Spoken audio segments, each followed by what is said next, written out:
ന്യായാധിപന്മാരുടെ പുസ്തകം 3-ാം അധ്യായം. കനാനിലെ യുദ്ധങ്ങളൊന്നും അറിഞ്ഞിട്ടില്ലാത്ത ഇസ്രായേലിനെ ഒക്കെയും പരീക്ഷിക്കേണ്ടതിനും യുദ്ധം അറിഞ്ഞിട്ടില്ലാത്ത ഇസ്രായേൽ മക്കളുടെ തലമുറകളെ യുദ്ധം അഭ്യസിപ്പിക്കേണ്ടതിനുമായി യഹോവ വെച്ചിരുന്ന ജാതികളാവിത്. ഫെലിസ്ത്യരുടെ 5 പ്രഭുക്കന്മാരും എല്ലാ കനാന്യരും സീദോന്യരും ബാൽ ഹെർമോൻ പർവ്വതം മുതൽ ഹാമാത്തിലേക്കുള്ള പ്രവേശനം വരെ ലെബാനോൻ പർവ്വതത്തിൽ പാർത്തിരുന്ന ഹിവ്യരും തന്നെ. മോശെ മുഖാന്തരം യഹോവ അവരുടെ പിതാക്കന്മാരോട് കൽപ്പിച്ച കൽപ്പനകൾ അനുസരിക്കുമോ എന്ന് അവരെ കൊണ്ട് ഇസ്രായേലിനെ പരീക്ഷിച്ചറിവാനായിരുന്നു ഇവരെ വെച്ചിരുന്നത്. കനാന്യർ, ഹിത്യർ, അമോര്യർ, പെരിസ്യർ, ഹിവ്യർ, എബൂസിയർ എന്നിവരുടെ ഇടയിൽ ഇസ്രായേൽ മക്കൾ പാർത്തു. അവരുടെ പുത്രിമാരെ തങ്ങൾക്ക് ഭാര്യമാരായിട്ടെടുക്കുകയും തങ്ങളുടെ പുത്രിമാരെ അവരുടെ പുത്രന്മാർക്ക് കൊടുക്കുകയും അവരുടെ ദേവന്മാരെ സേവിക്കുകയും ചെയ്തു. ഇങ്ങനെ ഇസ്രായേൽ മക്കൾ യഹോവയ്ക്ക് അനിഷ്ടമായുള്ളത് ചെയ്തു. തങ്ങളുടെ ദൈവമായ യഹോവയെ മറന്ന് ബാൽ വിഗ്രഹങ്ങളെയും അശേര പ്രതിഷ്ഠകളെയും സേവിച്ചു. അതുകൊണ്ട് യഹോവയുടെ കോപം ഇസ്രായേലിന്റെ നേരെ ജ്വലിച്ചു. അവൻ അവരെ മെസൊപ്പൊത്താമ്യയിലെ ഒരു രാജാവായ കൂഷൻ രിഷദയീമിനെ വിറ്റുകളഞ്ഞു. ഇസ്രായേൽ മക്കൾ കൂഷൻ രിഷദയീമിനെ 8 സംവത്സരം സേവിച്ചു. എന്നാൽ ഇസ്രായേൽ മക്കൾ യഹോവയോട് നിലവിളിച്ചപ്പോൾ യഹോവ കാലേബിന്റെ അനുജനായ കെനസിന്റെ മകൻ ഒത്നിയേലിനെ ഇസ്രായേൽ മക്കൾക്ക് രക്ഷകനായി എഴുന്നേൽപ്പിച്ചു. അവൻ അവരെ രക്ഷിച്ചു. അവൻ്റെ മേൽ യഹോവയുടെ ആത്മാവ് വന്നു. അവൻ ഇസ്രായേലിന് ന്യായാധിപനായി യുദ്ധത്തിന് പുറപ്പെട്ടാറെ യഹോവ മെസൊപ്പൊത്താമ്യയിലെ രാജാവായ കൂഷൻ രിഷദയീമിനെ അവൻ്റെ കയ്യിലേൽപ്പിച്ചു. അവൻ കൂഷൻ രിഷദയീമിനെ ജയിച്ചു. ദേശത്തിന് 40 സംവത്സരം സ്വസ്ഥതയുണ്ടായി. കെനസിൻ്റെ മകനായ ഒത്നിയേൽ മരിച്ച ശേഷം ഇസ്രായേൽ മക്കൾ വീണ്ടും യഹോവയ്ക്ക് അനിഷ്ടമായുള്ളത് ചെയ്തു.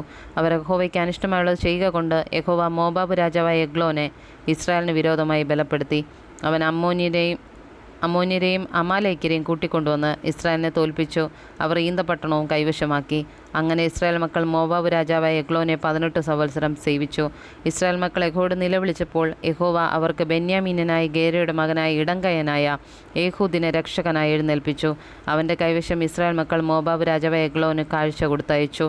എന്നാൽ ഏഹൂദ് ഇരുവായ്ത്തലയും 1 മുഴം നീളവുമുള്ള ഒരു ചുരികയുണ്ടാക്കി. അത് വസ്ത്രത്തിൻ്റെ ഉള്ളിൽ വലത്തെ തുടക്കി കെട്ടി.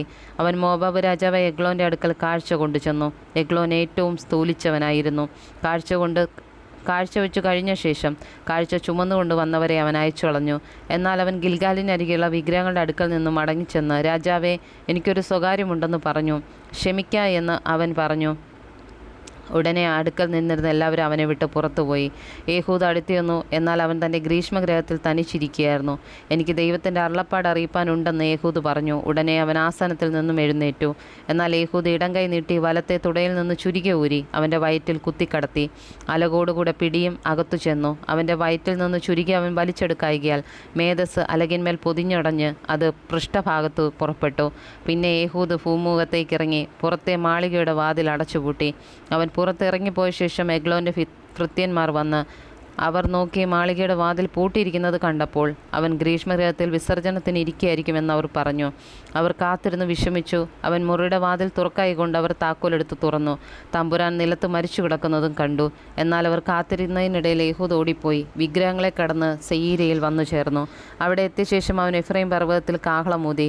ഇസ്രായേൽ മക്കൾ അവനോടുകൂടെ പർവ്വതത്തിൽ നിന്നിറങ്ങി അവൻ അവർക്ക് നായകനായി. അവൻ അവരോട്, എൻ്റെ പിന്നാലെ വരുവിൻ, ശത്രുക്കളായ മോവാബ്യരെ യഹോവ നിങ്ങളുടെ കയ്യിൽ ഏൽപ്പിച്ചിരിക്കുന്നെന്ന് പറഞ്ഞു. അവർ അവൻ്റെ പിന്നാലെ ഇറങ്ങിച്ചെന്നു. മോവാബിന് നേരെയുള്ള യോർദാൻ്റെ കടവുകൾ പിടിച്ചു. ആരെയും കടപ്പാൻ സമ്മതിച്ചുമില്ല. അവർ ആ സമയം മോവാബ്യരിൽ ഏകദേശം 10,000 പേരെ വെട്ടിക്കളഞ്ഞു. അവർ എല്ലാവരും ബലവാന്മാരും യുദ്ധവീരന്മാരുമായിരുന്നു. ഒരുത്തനും ചാടിപ്പോയില്ല. അങ്ങനെ ആ കാലത്ത് മോവാബ് ഇസ്രായേലിന് കീഴടങ്ങി. ദേശത്തിന് 80 സംവത്സരം സ്വസ്ഥതയുണ്ടാകുകയും ചെയ്തു. അവൻ്റെ ശേഷം അനാത്തിൻ്റെ മകനായ ശങ്കർ എഴുന്നേറ്റു. അവനൊരു മുടിങ്കോൽ കൊണ്ട് ഫെലിസ്ത്യരിൽ 600 പേരെ കൊന്നു. അവനും ഇസ്രായേലിനെ രക്ഷിച്ചു.